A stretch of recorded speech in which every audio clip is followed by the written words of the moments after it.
Good afternoon. In pushing boundaries, what we've heard so far are great examples within medicine, within music, within physics, within discovery. But now I want to share with you a story about how this is done in large-scale proportions at a company like GE. GE is a $150 billion organization that does business in 150 locations around the world with over 300,000 employees. And we are making a major leadership DNA reinvention right now by moving the company towards entrepreneurial thinking. But we've learned that anytime you want to push boundaries anywhere, it typically has a defining moment. And let me share the defining moment for me, which then connected to other defining moments. This is Allie Marie, my third daughter, who was born January 31st, 1995. She brought so much joy into my life as my wife and I were blessed to have our third healthy child come into the world. But when she came into the world, there was another defining moment that occurred. And for over 20 years, I've always learned that to try to be current with all the speed of information out there, you've got to have different ways to think. And another defining moment is I would start to journal things. And a lot of this was really triggered by Malcolm Gladwell's book, The Outlier, that said to be an expert in anything, it took 10,000 hours or 10 years. So I thought journaling would be a great way to do it. But here's what happened with journaling with me that turned to my very first insight of entrepreneurial risk. I've been with GE for 28 years and started my first path going down commercial roles, marketing roles, quality roles, operating roles.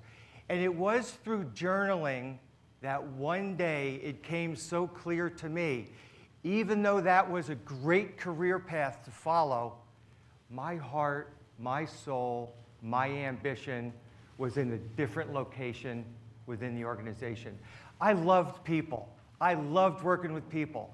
I loved helping people find the maximum potential they could get. And I made a big decision that I could have either persevered on the career path I was on, or I could pivot and follow my heart. And that is exactly what I did. I pivoted into the world of HR. I joined the ranks of leadership and learning, and I've just been so happy in that space. But here was yet another defining moment. As I was doing that, I realized I work for a company that's been doing the same exact thing. And it's really all started from this guy here, Thomas Edison. GE is a 130-year company where the teachings and the thoughts of Edison are with us today. He's got a spirit that change is essential. He's got a spirit of innovation. One of the comments I absolutely love was he was interviewed and said, "Thomas, how do you feel about the 10,000 mistakes you made trying to find the filament for a light bulb?" And he said, "Mistakes? I just found 10,000 ways it didn't work." So with that experiment and with that headset, we decided at GE we need to go back to our roots of imagination and invention and entrepreneurial thinking. Now, you might say, why are we doing this? Well, let me tell you what happens when you're the world's largest infrastructure company. Yes, you can say you do things like every 2 seconds, an airplane that takes off is powered by a GE engine. You can say 25% of the world's electricity is produced by GE equipment. You could say our capital business funds $1 billion a year to companies to get enough solvency and liquidity to make their products work. And then on top of that, you could see 3,000 people's lives are saved every single day with our healthcare business. So this is a big company. How does one even start to drive entrepreneurialism across that? And we do it at this place called GE Crotonville. It's 45 minutes up the road here. north of Manhattan, up in Ossining, New York. It's the epicenter where all the cultural transformations occur for our large global organization. And our defining moment of why we wanted to go entrepreneurial is when you are our size. What happens, complexity slowly creeps in everywhere. It comes down on the right. It comes over on the left. It clandestinely gets embedded in all your processes. And before you know it, what happens? You're not as fast, and you're not as nimble. And you can't move, and you can't respond as much as you want to. And that frustrates you. So what we did as an organization, we said we want to increase speed. We want to use speed for a competitive advantage. So who's really good at speed? So what we did, we went out to Silicon Valley, and we started to talk to entrepreneurs. And you know what entrepreneurs do? They are maniacally focused on the wildly most important things they need to work on. They spend no time wasting time in the peripheral. They experiment, they iterate, they trial and they error.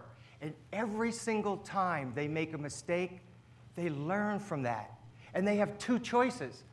If the experiments that they work on provides them to a path where they're providing a solution that could be profitable for or beneficial for a customer, they persevere on that strategy. If not, they take the learning and they pivot into another space. And that is exactly what GE is doing right now. We are pivoting as an organization. In the 1980s, we were known for workout. We were known for CAP, Six Sigma, Lean Six Sigma. Well, in order to drive this entrepreneurial headset for us, we just launched a whole new philosophy and toolkit called FastWorks. And what FastWorks is, it's taking the entrepreneurial DNA, or the key essentials of a lean startup, and marrying it together with the essentials of Lean Six Sigma. And together, we're using that as the framework to start teaching our employees. So let me just give you an example of how we do this as a 300,000 member organization. Here's a classic, typical engineer that is working on something.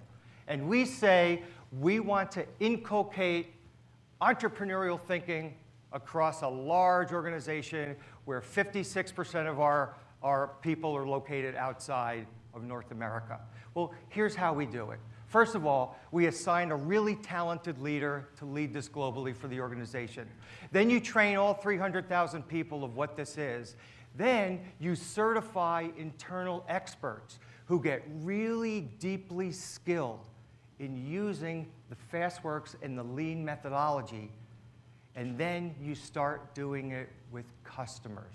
And here's what we're learning. We're teaching our employees to take smarter, calculated risks, to include the customer earlier in the process so that you could get their feedback. And the biggest thing that we're doing to change the DNA across the leaders of GE, we're teaching our people that failure has incredible lessons that could be used for us to go faster and to go more efficiently into helping our customers with better outcomes. We're really moving from a headset where failure can be the end to where failure is your friend. When you can learn from the failure and it teaches you a lesson and you can determine it's working, there's value, let's persevere this strategy, or if not, sort of celebrate the failure. Fail often, fail frequently, learn from the failure, and then from that failure, pivot to another location and try it again. And it's wonderful to see such a large organization moving a headset where you always have to be perfect and you always have to be right, to an experimental trial and error, pivot, persevere headset to go even faster, to deliver even greater outcomes for our customers globally. So back to this engineer here for a minute. Let me tell you a little bit about more what's in his headset right now.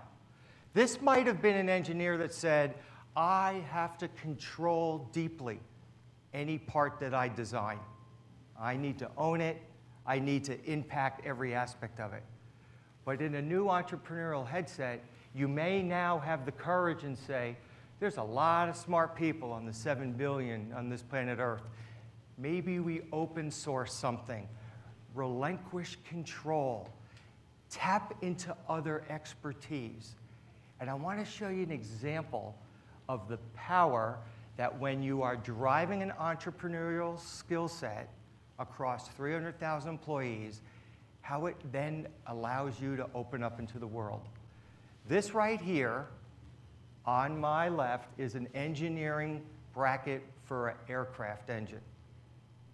It is typically a design that we would do on our own and make on our own. And we decided to have the courage to go out into the global engineering community, and we had an open source competition. And we said, hey, here's what we'd like to do.